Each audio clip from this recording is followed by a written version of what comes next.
wasn't yours. I'm going back, I'm going back, I'm going back, I'm going back, I'm going back to who I was before. I like me better, I like me better. Hey guys, and welcome back to my channel.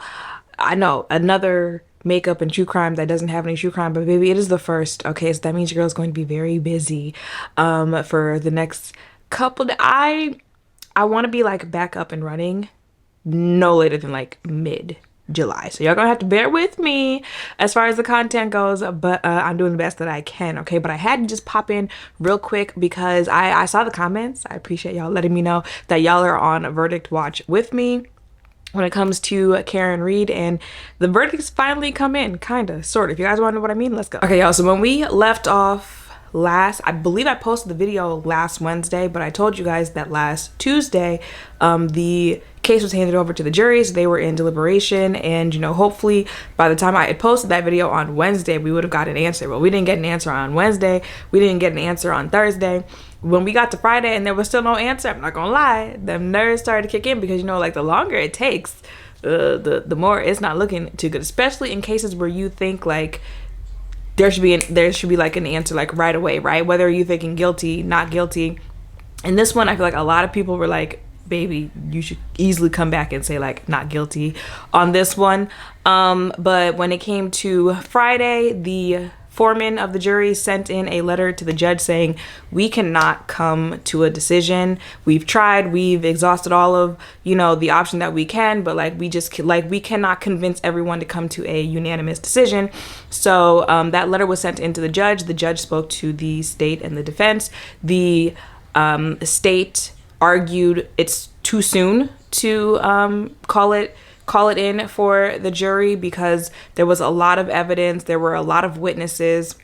I believe they said that like for every week or something like that the case went on, you should count that towards like a day of deliberation. So technically they were saying like they could use up to like 9 days of deliberation before saying like they've exhausted all of their efforts, right? And then the defense argue nope, they're saying that they can't come to a conclusion, like making them go back and argue amongst themselves more could just lead to people saying like, yeah, baby, I just want to go home, okay? I just want to call it a day, so whatever I need to say, I'm gonna say so I can go home, which can happen, especially in like cases like this. Like, baby, I can only imagine that YSL case.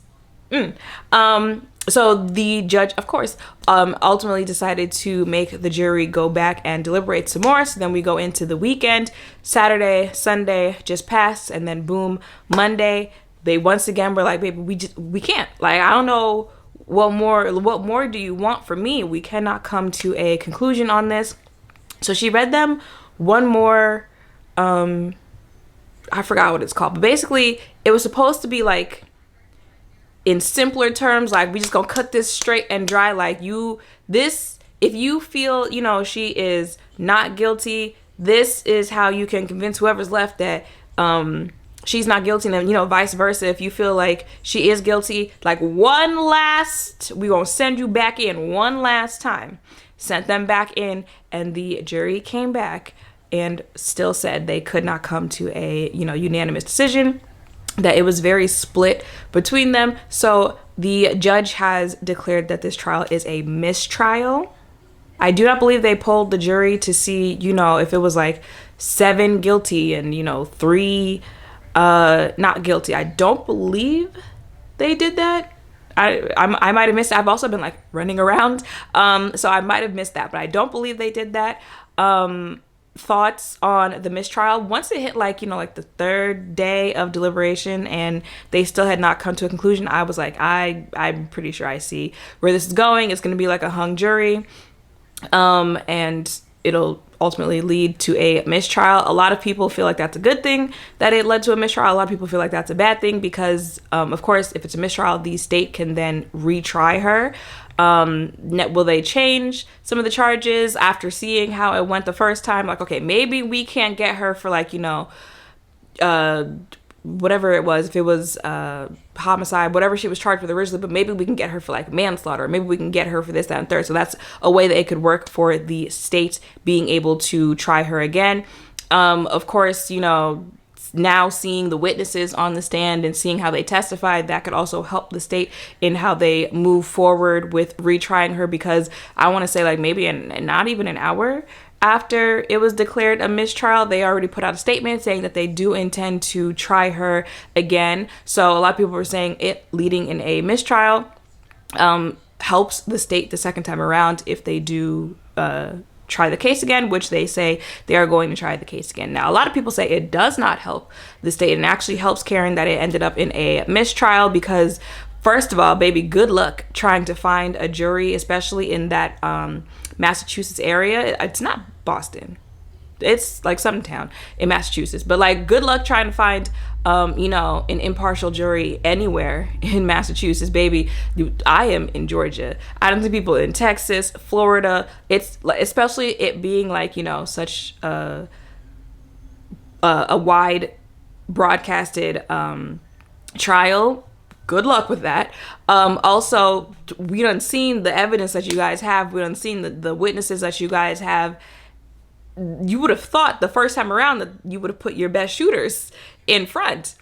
So this is the best that you got. I don't know how good that's going to look the second time around for the state. Also, with the whole FBI investigation, and, you know, people alleging that they're going to crack down and they're going to get on the people who perjured themselves on the stand, all of that stuff. They said it is a pretty common thing for, you know, the state to say, oh, like, yes, we're absolutely going to retry. But as time goes on, you'll just kind of notice that, like, they never actually do. And, you know, the case just kind of gets washed away, right? I believe their next meeting for this will be on July 22nd. So it's not over with Karen Read. It's kind of, we're just gonna have to watch and see what happens there. Do I think they really will retry?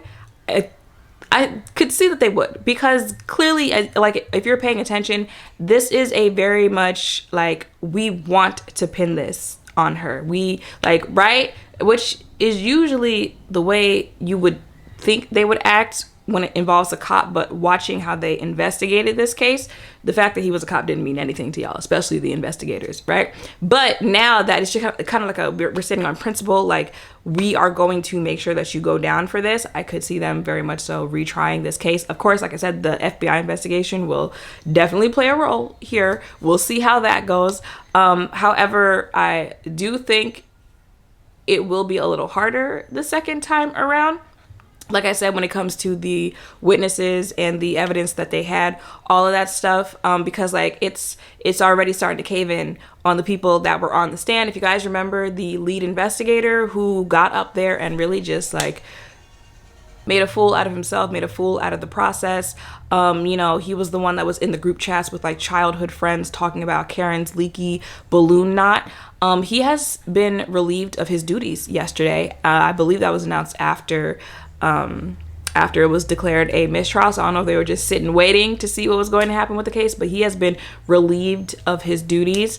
We'll also see what happens as far as that goes. And like I said, actually, I don't think I mentioned it in the last video that I uploaded, but like not the sister-in-law that was involved with all the texting and stuff like that, but like a different sister, same family as the family that owns the house. Like she got charges pressed on her because she came into contact with someone who was heavily investigating this case. Not like investigating because he's a police officer, but just like investigating by, you know, his own journalism, who like it's bad blood between the two, and they saw each other in public, and she ended up smacking his phone out of his hand, so he pressed charges for I think assault or something like that. But yeah, like it hasn't been looking too good for the people that are more closely involved, the people who are, you know, the homeowners and their associates and stuff like that, because again, this was widely broadcasted and a lot of America is looking at you like, baby, what is going on in this police department in this town where it seems like, you know, one family has so much power amongst everyone else. So we'll definitely keep you guys updated on how this goes. But for right now, that was the conclusion that we have right now for the Karen Reed trial. It ended up in a mistrial, but that is it for now on this case. So I just had to give you guys an update because y'all have been following it with me ever since I did the original video, where that was just very random, very of the moment. I have gotten comments saying to like continue these type of videos. I was like, I wouldn't know, you know, like what cases to do. I had mentioned the Darrell Brooks case a couple times because like that's really when I started watching the Law and was it Crime channel on YouTube. But that's a case that like that's already wrapped up. Of course, there is the YSL case that is going on right now. It's on like day 100. So I would have to do a lot of catching up to like be posting in like real time about the case. However, if you have been keeping up with that case, you know it is currently on hold right now. So baby, I might have time. I might have time to catch up on that one because there is a whole lot going on. And it's just like, you know how many times a day I see someone say like Atlanta is not a real place? If you follow this case, like that is the embodiment of Atlanta is just not a real place. Like it's just not. So let me know in the comments down below if you guys want to hear about the YSL case. And yeah, I have got to go. So thank you guys for tuning in. Make sure to thumbs up, comment, subscribe, turn notification bells down below. Thank you all for watching. I'll see you in the next one. Bye. Yeah,